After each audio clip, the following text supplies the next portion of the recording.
Hello friends, welcome to my channel Dev ji के tricks. Friends, आज की इस वीडियो में हम लोग डेली की तरह हिंदी का फुल टेस्ट लगाएंगे, जहां पर आपके पूरे 50 प्रश्न हैं और ये टेस्ट नंबर आपका 48 है।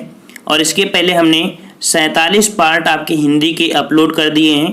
अगर आपने नहीं देखा है तो उनको आप हमारे डिस्क्रिप्शन बॉक्स में जाकर लिंक के माध्यम से देख सकते हैं। और आप वीडियो में कमेंट जरूर करिएगा कि आज की इस टेस्ट में आपके कितने नंबर आए हैं। चलते यहाँ पर स्टार्ट करते हैं। और आपने अभी तक हमारे चैनल को सब्सक्राइब नहीं किया है तो सब्सक्राइब जरूर करिएगा, क्योंकि हमारे चैनल पर फुल हिंदी टेस्ट के साथ साथ आपको जीएस के भी टेस्ट कराए जाते हैं।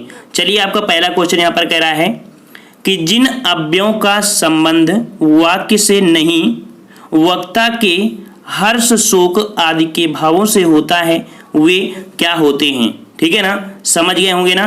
तो आपके अव्ययों से संबंध नहीं है, यहाँ पर हर्ष और शोक से संबंध है। ये आपके कौन से होते हैं? 1 का ऑप्शन राइट आपके यहाँ पर ए हो जाएगा, अर्थात उसे हम लोग बोलते हैं विस्मयादि बोधक अव्यय। क्या बोलते हैं? विस्मयादि बोधक अव्यय बोलते हैं। ऑप्शन राइट आपका फर्स्ट का ए हो जाएगा। नेक्स्ट क्वेश्चन को आते हैं। क्वेश्चन आपसे कह रहा है ने का प्रयोग किस कारक के साथ होता है? ने का प्रयोग किस कारक के साथ होता है? तो ये आपको सबको पता होगा कि प्रथमा कर्ता ने, मतलब कि आपका ये होता है ऑप्शन राइट आपका यहाँ पर बी हो जाएगा। ठीक है, कर्ता ने कर्म को, अर्थात कर्ता ने, ऑप्शन आपका यहाँ पर ए हो जाएगा, क्योंकि आपके जो कारक होते हैं 8 होते हैं। ठीक है ना, तो 8 होते हैं, तो पहला ही आपका कारक होता है प्रथमा कर्ता ने, अर्थात ने शब्द आपको मिल गया। नेक्स्ट क्वेश्चन आपसे कह रहा है कि निम्नलिखित में से कौन सा जोड़ा सही नहीं है? कौन सा जोड़ा सही नहीं है? तो यहाँ पर देखिए आपका एक जोड़ा सही नहीं होगा। कौन सा? तो यहाँ पर दिया है बेटी बेटियां, ठीक है, श्रोता श्रोतागण, वधु वधुएं, अर्थात ये आपकी एक वचन का बहुवचन हो रहा है, इसका भी हो रहा है, लेकिन बी का आपका नहीं हो रहा है। डिबिया का डिबिये लिखा है, और डिबिये नहीं होता है, डिबिया का डिबिया होता है। क्या होता है? डिबिया होता है। ऑप्शन राइट आपका बी यहाँ पर गलत दिया गया है। डिबिया का बहुवचन आपका डिबिया होना चाहिए था। ठीक है ना। चलिए, नेक्स्ट क्वेश्चन आपसे यहाँ पर कह रहा है बकरी शब्द का पुल्लिंग रूप है। बकरी का पुल्लिंग क्या होता है? बकरी का, तो बकरी का पुल्लिंग होता है आपका बकरा। सबको पता होगा कि बकरा होता है। ऑप्शन राइट आपका हो जाएगा यहाँ पर डी नंबर, बकरा हो जाएगा। ठीक है ना। चलिए, नेक्स्ट क्वेश्चन को आते हैं। क्वेश्चन करा है कन्नौजी हिंदी की किस उपभाषा की एक बोली है? अर्थात जो कन्नौजी बोली है वो किस उपभाषा के अंतर्गत आती है? देखिए, आपकी 5 उपभाषाएं होती हैं, उनमें से आपकी जो कन्नौजी आती है वो आती है आपके 5 का ऑप्शन बी, अर्थात पश्चिमी हिंदी के अंतर्गत आती है। ठीक है, पश्चिमी हिंदी के अंतर्गत आती हैं। और आपकी पश्चिमी हिंदी की 5 बोलियां होती हैं। एक होती है खड़ी बोली, फिर ब्रज, बुंदेली, कन्नौजी और आपकी हरियाणवी, या हरियाणवी को हम लोग बांगरू के नाम से भी जानते हैं। समझ गए ना। तो आपकी जो कन्नौजी है आपकी पश्चिमी हिंदी के अंतर्गत आती है। नेक्स्ट क्वेश्चन को आते हैं। क्वेश्चन आपसे कह रहा है उसने पढ़ लिया होगा। उसने पढ़ लिया होगा कैसा वाक्य है? यहाँ पर आपके 4 ऑप्शन हैं और आपको प्रश्न पढ़ना है उसने पढ़ लिया होगा। ठीक है, इस पर फोकस करा रहा है होगा। यहाँ पर आपका जो हो जाएगा वो आपका हो जाएगा संदेहवाचक। क्या हो जाएगा? संदेहवाचक, क्योंकि हम लोग क्लियर नहीं कह सकते हैं कि पढ़ा है कि नहीं है, इसलिए संदेह है अभी। ऑप्शन राइट आपका बी सही हो जाएगा। नेक्स्ट क्वेश्चन को आते हैं। क्वेश्चन आपसे कह रहा है पुनर्जन्म का संधि विच्छेद होगा। पुनर्जन्म का सही संधि विच्छेद हो जाएगा पुनः जन्म, मतलब आपका यहाँ पर ऑप्शन राइट आपका हो जाएगा जो कि सी नंबर आपका कह रहा है पुनः धन जन्म, ये हो जाएगा, जो कि एक विसर्ग संधि का उदाहरण है। ठीक है ना। जहां पर आपका इस प्रकार का रा होता है तो सीधा का सीधा कह सकते हैं कि आपका जो रा होता है उसे हटाकर यहाँ पर विसर्ग लगाने के बाद आपका लास्ट का वर्ड लिख देते हैं पुनः जन्म। समझ गए ना, ये आपका विसर्ग संधि है। नेक्स्ट क्वेश्चन को आते हैं। क्वेश्चन आपसे कह रहा है निम्न में से संयुक्त स्वर कौन सा है? संयुक्त स्वर की पूछ रहा है यहाँ पर कि संयुक्त स्वर आपका कौन है? तो यहाँ पर आपका जो संयुक्त स्वर है ऑप्शन आपका डी हो जाएगा ए। ठीक है, ये क्या है? ए आपका संयुक्त स्वर है। कैसे? जो आपका ये ए है वो आपका बनता है छोटा और आपका इसके साथ आपके होती है छोटी ई। इन दोनों को मिलाने से ही आपका बनता है ए, जो कि एक आपका संयुक्त स्वर होता है। आप लोगों ने संधि विच्छेद पढ़ा होगा, तब आपको ये पढ़ने को मिलता है, ठीक है, स्वर संधि के अंतर्गत। नेक्स्ट क्वेश्चन आपसे कह रहा है, हरिपद कोमल कमल से जो सबको सुख देते पंक्ति किस अलंकार का उदाहरण है? किस अलंकार का उदाहरण है? ये जो आपका अलंकार हो जाएगा वो आपका हो जाएगा उपमा अलंकार, ठीक है। क्या हो जाएगा यहाँ पर? उपमा अलंकार। ऑप्शन राइट आपका यहाँ पर आपका ए हो जाएगा। हमने आपको हमेशा बताया है कि जो उपमा अलंकार होती है एक पहचान होता है, सम सा सरिस से शब्द होता है। यह हम लोग यहाँ पर इसका मतलब बता दें कि यहाँ हरि के चरणों की तुलना कमल से की जा रही है, ठीक है। इस प्रकार से जो से शब्द इंगित कर रहा है वो आपको इंगित कर रहा है कि ये उपमा अलंकार है, क्योंकि इसकी पहचान होता है सम सा सरिस से, ऐसे वर्ड आपको देखने को मिलते हैं, ठीक है ना। तो यहाँ पर ऑप्शन राइट आपका ए सही हो जाएगा, आपका उपमा अलंकार, ठीक है ना। उत्प्रेक्षा अलंकार की बात करें तो उत्प्रेक्षा अलंकार में मन मानो जन जानो जैसे शब्द आपके होते हैं, ठीक है। चलिए नेक्स्ट क्वेश्चन आपसे कह रहा है यहाँ पर, राम खाना खाएगा इस वाक्य का कर्मवाच्य रूप बताइए, ठीक है। राम खाना खाएगा, इसमें से कर्मवाच्य आपको बताना है। तो यहाँ पर आपका कर्मवाच्य जो हो जाएगा वो कौन सा हो जाएगा? कर्म की बात कर, राम से खाना खाया जाएगा, मतलब कि आपका बी हो जाएगा, राम से खाना खाया जाएगा। देखिए आप लोगों ने एक्टिव पैसिव पढ़ा है और वहां पर से शब्द होता है, या हम लोग इंग्लिश में बाई बोल देते हैं, बाई, ठीक है ना। तो वही शब्द हुआ कि राम से खाना खाया जाएगा, ठीक है, राम से खाना खाया जाएगा। तो यहाँ पर आपका जो से शब्द इंगित कर रहा है वो खाने से हो रहा है, किसके द्वारा? अर्थात ये कर्म होता है, खाने की इंगित कर रहा है, राम से खाना खाया जाएगा। अगर आपसे बोले कि इस पर फोकस क्या हो रहा है, राम से खाना खाया जाएगा, तो राम से खाया जाएगा अर्थात खाना खाया जाएगा, और खाना यहाँ पर आपका कर्म हो जाएगा। इस प्रकार से ये कर्मवाच्य हो जाएगा, ठीक है ना। अगर यही फोकस आपके राम पर किया गया होता तो ये आपका कर्मवाच्य होता, लेकिन यहीं पर अगर आपका ये सेंस निगेटिव सेंस दर्शा रहा होता या नकारात्मक होता तो आपका वो भाववाच्य होता, ठीक है। क्योंकि आपके जो वाच्य होते हैं तीन प्रकार के होते हैं, आपका कृत्यवाच्य होता है, फिर कर्मवाच्य होता है, फिर आपका भाववाच्य होता है, समझ गए। चलिए नेक्स्ट क्वेश्चन आपसे यहाँ पर कह रहा है कि मेरा आज खाने का मन नहीं होती है, में अशुद्ध अंश स्पष्ट कीजिए, ठीक है ना। अशुद्ध यहाँ पर शब्द आपका कौन सा हो जाएगा? बिल्कुल आपको झलक रहा है, ऑप्शन आपका डी, मन नहीं होती है, मतलब कि 11 का ऑप्शन आपका यहाँ पर हो जाएगा क्या, कि इस वाक्य का जो शुद्ध अंश होगा वो मन नहीं है, मतलब यह हो जाएगा कि मेरा आज खाने का मन नहीं है, ये आपका होती शब्द नहीं लगेगी, समझ गए ना। ऑप्शन आपका डी यहाँ पर आपका अशुद्ध हो गया है। नेक्स्ट क्वेश्चन आपसे कह रहा है यहाँ पर, इनमें सही विन्यास का शब्द बताइए, अर्थात जो आपका अध्ययन होता है, लगभग देखा जाए ये वर्ड आपकी एग्जामों में आता भी है कि जो अध्ययन होता है, शुद्ध अध्ययन कैसे लिखते हैं, बहुत बच्चे गलत कर देते हैं, और ऑप्शन आपका इसका सी हो जाएगा, जो अध्ययन लिखते हैं हम लोग इस प्रकार से लिखते हैं, ठीक है। चलिए नेक्स्ट क्वेश्चन आपसे कह रहा है, जिसे क्षमा ना किया जा सके के लिए एक शब्द आपको बताना है। जिसे क्षमा ना किया जा सकते उसे हम लोग बोलते हैं अक्षम्य। क्या बोलते हैं? अक्षम्य। ऑप्शन राइट आपका डी सही हो जाएगा। नेक्स्ट क्वेश्चन आपसे कह रहा है, हाहाकार हुआ क्रंदनमय कठिन वज्र होते थे, चूर पंक्ति में रस बताइए। फिर एक बार इसे पढ़ेंगे तो आपको जरूर समझ में आएगा। हाहाकार हुआ क्रंदनमय कठिन वज्र होते थे, चूरा। इस पंक्ति में आपका हाहाकार जो मतलब आपको दे रहा है, मतलब कि भयानक लग रहा है, कैसा है? भयानक। यहाँ पर ऑप्शन आपका बी हो जाएगा, भयानक रस आपका यहाँ पर हुआ है। नेक्स्ट कर आपसे, अनुस्वार का चिन्ह होता है, जो अनुस्वर होता है वो आपका कौन होता है? अनुस्वर। तो यहाँ पर आपका 15 का ऑप्शन राइट आपका हो जाएगा डी, अर्थात स्वर के ऊपर एक जो बिंदी होती है, ठीक है, स्वर के ऊपर जो एक बिंदी होती है हम लोग उसे अनुस्वर बोलते हैं। क्या बोलते हैं? अनुस्वार बोलते हैं, ठीक है। ऑप्शन आपका डी सही हो जाएगा, अनुस्वार। समझ गए होंगे ना। चलिए और आपका अगला दिया है जो कि 16 नंबर है, हिमालय के लिए सही संधि विच्छेद को चुनिए। देखिए काफ़ी इजी है और आप चाहे जब पढ़े हिमालय शब्द की जो संधि विच्छेद है जरूर पढ़ते हैं, और इसका ऑप्शन राइट आपका जो हो जाएगा वो हो जाएगा बी, हिमधन आलय। अर्थात हिम मतलब होता है आपका बर्फ और आलय मतलब घर। बर्फ का जो घर होता है उसे हम लोग हिमालय बोलते हैं। और ये आपकी जो संधि पूछा है, ठीक है, मतलब कौन सी संधि हो जाएगा, तो इसे हमारे जो बोलेंगे यहाँ पर आपका छोटा है, यहाँ पर बड़ा है, दोनों की मिलकर बनाएंगे तो बड़ा आ बनेगा। और जो बड़ा आता है ये आपके आता है दीर्घ संधि में। ये आपका जो उदाहरण है दीर्घ संधि का उदाहरण है हिमालय। नेक्स्ट क्वेश्चन आपसे कह रहा है स्त्री के लिए सही पर्यायवाची वाले शब्दों की पंक्ति को चुनिए। अर्थात जो स्त्री का सही पर्यायवाची है वो आपका कौन सा हो जाएगा।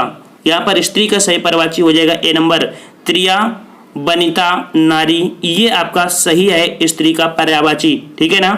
नेक्स्ट क्वेश्चन आपसे कह रहा है व्यभिचारी भाव को संचारी भाव कहने का कारण है। अर्थात जो आपके व्यभिचारी भाव होते हैं उनको संचारी भाव भी कहते हैं, ऐसा कहने का क्या कारण है, ठीक है। ये आपका जो कारण है कह सकते हैं यहाँ पर ऑप्शन आपका ए, ये सभी रसों में संचरण करते हैं, ठीक है, ये सभी रसों में संचरण करते हैं, इसलिए व्यभिचारी भाव को संचारी भाव आपका कह दिया जाता है, ठीक है ना। अगर बात करें आपकी संचारी भाव की संख्या तो आपकी होती है 33 होती है, ठीक है, 33 होती है। नेक्स्ट क्वेश्चन आपसे यहाँ पर कह रहा है कि रसखान, रहीम, देव, रत्नाकर आदि कवि मुख्यतः किस बोली में रचना करते हैं। बहुत ही महत्वपूर्ण इस समय के एग्जाम में है, ठीक है ना। तो रसखान, रहीम, देव, रत्नाकर आदि जो कवि हैं ये बोली आपकी होती है 19 का ऑप्शन राइट आपका बी, आपके ब्रज भाषा में रचना करते हैं। कैसे, ब्रज भाषा में रचना करते हैं, ठीक है ना। नेक्स्ट क्वेश्चन को आते हैं। क्वेश्चन आपसे यहाँ पर कह रहा है पक्षी दाना चुग रहा है, रेखांकित शब्द का पर्यायवाची शब्द नहीं है। फोकस कर लिया करिए यहाँ पर नहीं, क्योंकि लास्ट में कभी है और कभी नहीं लगा होता है। तो यहाँ पर देखिए पक्षी का आपका कौन सा नहीं हो जाएगा, तो आपका ए जो पंकज है, पंकज आपका पक्षी का पर्यायवाची नहीं है।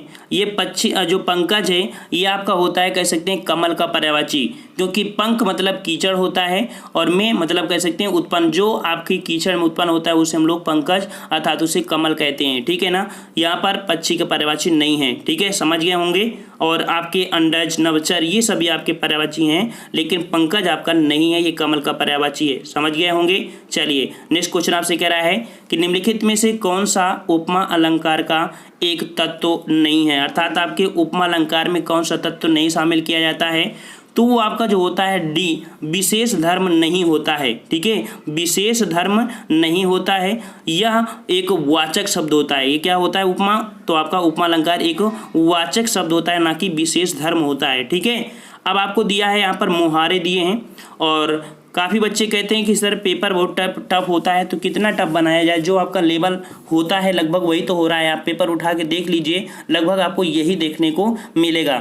यहाँ पर आपको मुहावरों का अर्थ दे रहा है और आपका जो पेपर टफ हो सकता है तो इसी प्रकार कुछ बनावट हो जाएगी। वैसे आपका आएगा तो क्या आएगा, हिंदी तो सबको आने ही लगी है, ठीक है ना। तो करवटें बदलना, अर्थात यहाँ पर जो आपका हो जाएगा करवटें बदलना, मतलब कह सकते हैं कि बेचैनी के कारण ना सो पाना। यहाँ पर हो जाएगा बेचैनी के कारण ना सो पाना, इसका आपका ई हो जाएगा।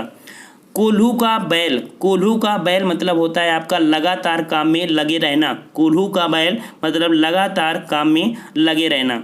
हवा लगना अर्थात हम लोग कह सकते हैं असर होना, क्या असर होना। और ठोकरे खाना मतलब कह सकते हैं धक्के खाना। यहाँ पर आपका हो जाएगा धक्के खाना। इस प्रकार से इसको सही किया जाएगा। ऑप्शन यहाँ पर देखते हैं, कोई आपका दिया है डी अर्थात 1 हुआ, ये वाला आपका हो जाएगा सही ऑप्शन। नेक्स्ट क्वेश्चन को आते हैं। क्वेश्चन आपसे यहाँ पर कह रहा है मुहावरे लोकोक्ति का प्रयोग है। अर्थात जो मुहावरे हैं कमाल लोकोक्ति का जो प्रयोग है ये आपका किस प्रकार से प्रभावी होता है, कैसे करते हैं। तो 23वां आप यहाँ पर देखिए ऑप्शन आपका यहाँ पर बी हो जाएगा कि आपका मुहावरे कमाल लोकोक्ति का जो होता है वो भाषिक अभिव्यक्ति को प्रभावित करता है। अर्थात आपकी लैंग्वेज को आप जो बोले हैं उसको प्रभावित करता है। आपके जो मुहावरे और लोकोक्ति होते हैं उनमें प्रयोग करते हैं। नेक्स्ट क्वेश्चन को पूछ रहा है यहाँ पर चतुर विद्यार्थी से प्रश्न पूछो, वाक्य में विशेषण पूछ रहा है। यहाँ पर जो प्रश्न है इसमें से आपका जो विशेषण है इसमें विशेषण आपका कौन सा हो जाएगा, तो चतुर विद्यार्थी से प्रश्न पूछो वाक्य में जो चतुर शब्द है वो आपका विशेषण है। क्या है? विशेषण है, क्योंकि जो कह सकते हैं कि संज्ञा विशेषता ये आपके जो विद्यार्थी की विशेषता बता रहा है ना, ये चतुर कैसा है? चतुर। तो कैसा शब्द निकालने से ही आपको पता चल गया कि ये आपका विशेषण है, क्योंकि किसी भी शब्द में कैसा कैसे निकालते हैं तो आपको 100% जवाब मिल जाता है।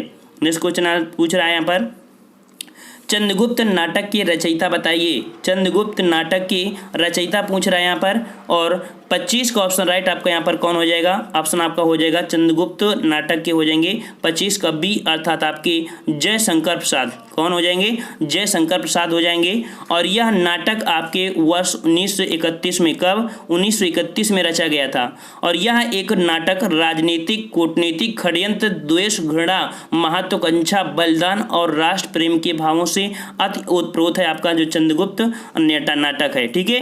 नेक्स्ट क्वेश्चन आपसे यहाँ पर कह रहा है, जिनका संबंध अध्यात्म से होता है उसके लिए एक ही शब्द होगा, अर्थात जिसका संबंध अध्यात्म से होता है उसे हम लोग क्या बोलते हैं? ऑप्शन राइट आपका यहाँ पर ए हो जाएगा, उसे बोलते हैं आध्यात्मिक। क्या बोलते हैं? आध्यात्मिक बोलते हैं, ऑप्शन राइट आप ए हो जाएगा। नेक्स्ट क्वेश्चन आपसे यहाँ पर देखो पूछा गया है कि निम्नलिखित शब्दों को सुमेलित कीजिए। ठीक है, निम्नलिखित शब्दों को यहाँ पर सुमेलित करना है, और इसका जो सुमेलित हो जाएगा वो आपका कौन सा हो जाएगा? 27 में। तो इसका देखिए आपका जो सही हो जाएगा वो आपका हो जाएगा डी नंबर, कह सकते हैं कि इस प्रकार से। तो यहाँ पर इसको मूल्यांकन करना पड़ेगा। देखिए सुस्त, सुस्त मतलब जो सुस्ताई, अर्थात यहाँ पर सुस्त का चुस्त हो जाएगा, इसका सुस्त का हो जाएगा चुस्त, ये वाला आपका हो जाएगा। ठीक है। और स्थूल का हो जाएगा आपका सूक्ष्म, स्थूल का क्या हो जाएगा? सूक्ष्म हो जाएगा। जटिल की बात करें तो जटिल का हो जाएगा सरल। क्या हो जाएगा? जटिल का सरल हो जाएगा। और आपका जो आदान होता है उसे प्रदान हो जाएगा। इस प्रकार से आपका ये लगेगा क्रम होता है, मतलब ये आपको मिलान करने के लिए दिया गया है। ठीक है, विलोमा आपका दिया गया था, ये भी इस प्रकार से। अब आपको समझ लग रहा है ना कि वीडियो या कह सकते हैं प्रश्न आपका टफ किस प्रकार से हो सकते हैं। तो इस प्रकार से टफ हो सकता है कि अगर आपने एक भी गलती कर दिया तो पूरा का पूरा आपका प्रश्न गलत हो जाएगा। ठीक है ना, समझ में आ रहा होगा ना। चलिए नेक्स्ट क्वेश्चन को आ रहे हैं। क्वेश्चन आपसे यहाँ पर कह रहा है, हस्तलिखित का सही समासिक विग्रह निम्न में से कौन सा है? ठीक है, हस्तलिखित जो आप शब्द दिया है इसका अगर आप समास विग्रह करेंगे तो आप कैसे लिखेंगे?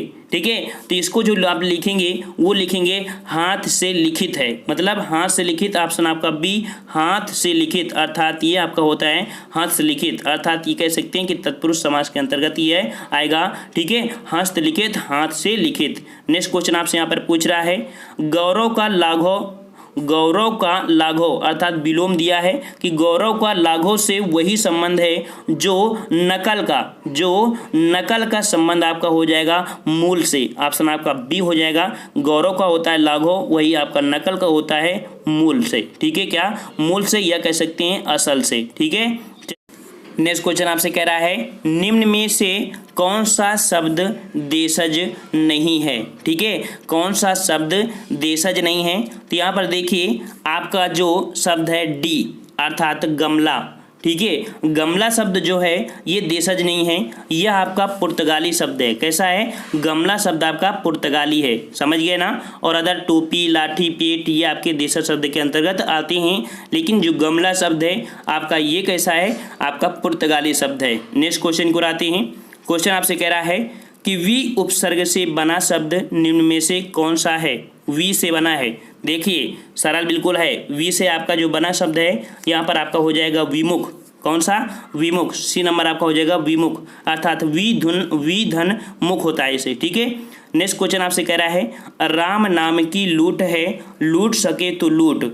इस पंक्ति के दोनों चरणों में कुल मिलाकर कितनी मात्राएं हैं? ठीक है, कितनी मात्राएं हैं? तो देखिए इसमें से आपकी कितनी मात्राएं हो जाएंगी आपको इस वीडियो में बता भी देते हैं मात्राएं।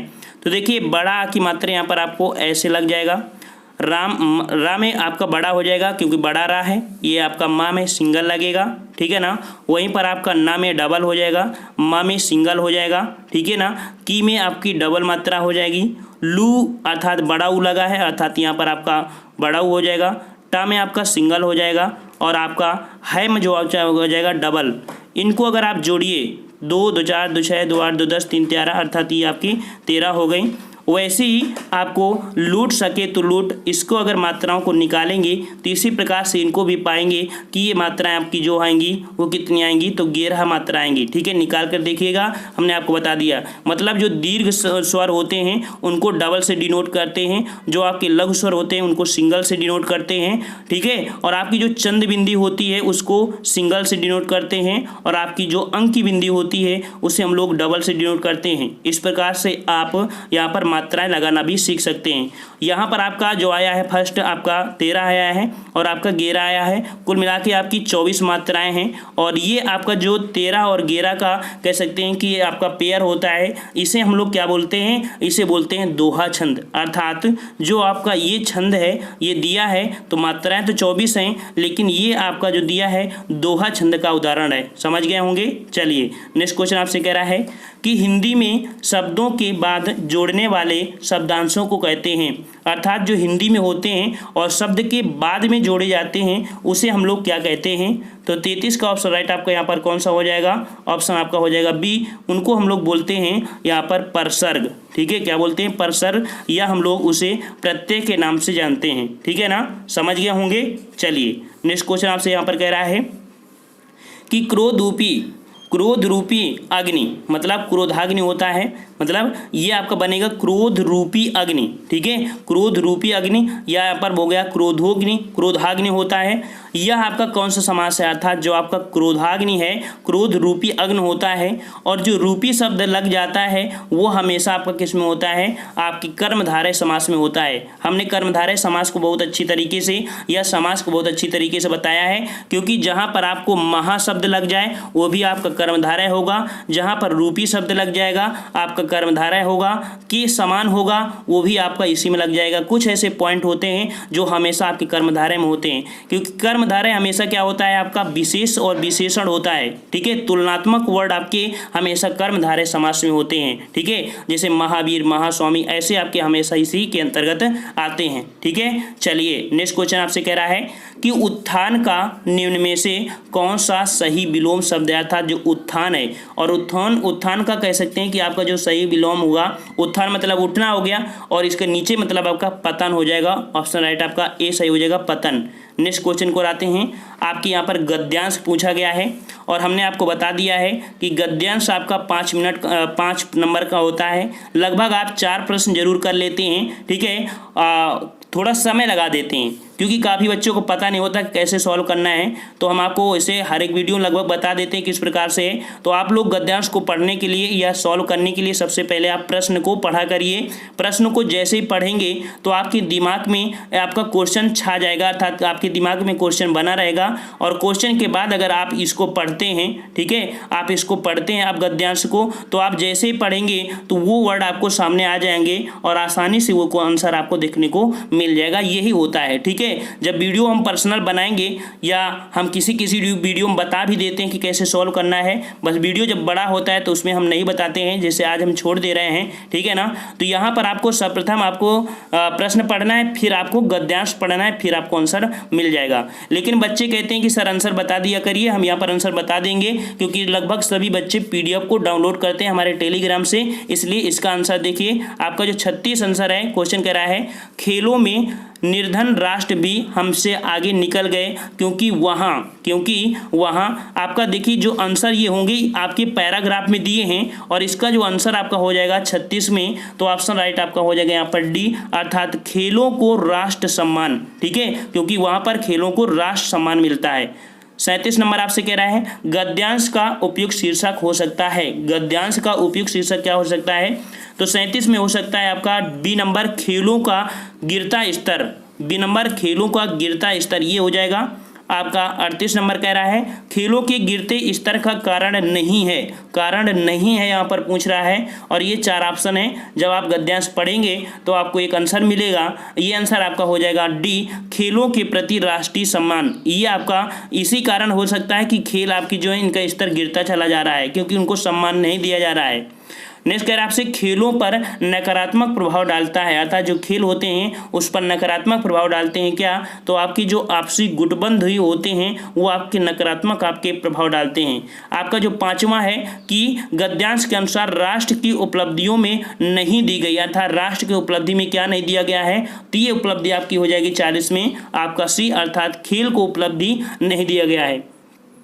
लेकिन वर्तमान में देखा जाए तो आपके खेल को ज़्यादा प्रोत्साहन दिया जा रहा है, लेकिन उतना परसेंट नहीं दिया जा रहा है, जैसे कि रक्षा के क्षेत्र में हो गया, शिक्षा के क्षेत्र में हो गया। अगर ऐसे ही क्षेत्र में आपकी खेल को भी, स्पोर्ट्स को आगे ले जाया जाए तो 100% उन्नति करेंगे। ठीक है, और अब चलते हैं यहाँ पर हमारे जो और भी थोड़ा बाकी रह गए हैं उनको प्रश्नों को देख लेते हैं। ठीक है, कह रहा है आपसे कौन सा जोड़ा समरूपी भिन्नार्थक है। ठीक है, मतलब समरूप है और मतलब जैसे ये आपके हैं तो समरूप हैं एक दूसरे से, या तो विलोप होंगे या समरूप होंगे, लेकिन एक ऐसा आपका वर्ड होगा जो बिल्कुल हटके होगा। जैसे अनुचर होता है आपका नौकर, मतलब नौकर का पर्यायवाची है। जैसे अभिनय शब्द आपका नाटक में प्रयोग करते हैं, आदि और अंत आप ये बिल्कुल आपको दिख रहा है। लेकिन जो आपका अवधि है और ये अवधि है, तो अवधि का मतलब होता है आपका, कह सकते हैं आपकी जैसे समय सीमा दे दिया जाए, है ना, समय सीमा, और जो अवधि है तो आपकी बोली है। तो इस प्रकार से आपका गलत माना जाएगा अवधि और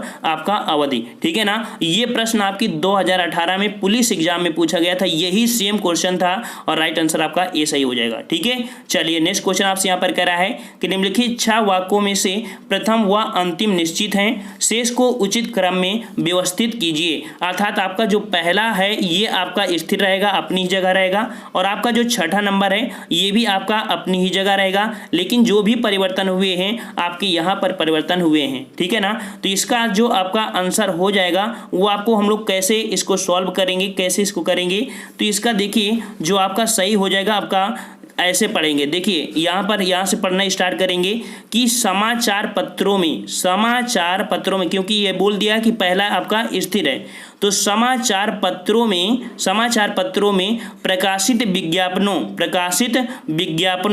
द्वारा लोग उपयोगी, मतलब आपको पहले ये पढ़ना है, फिर आपको यह पढ़ना है, फिर आपको वह पढ़ना है, फिर आपको रा लेना है, फिर आपको ला लेना है, और अंतिम में आपका 6 नंबर होगा। अर्थात इस प्रकार से अब जोड़ेंगे तो आपका बनेगा क्या कि वाक्य इस रूप से होगा क्या कि समाचार पत्रों में प्रकाशित विज्ञापनों द्वारा लोग उपयोगी, आवश्यक तथा उत्तमोत्तर पदार्थों से परिचित होते हैं, यह हो जाएगा।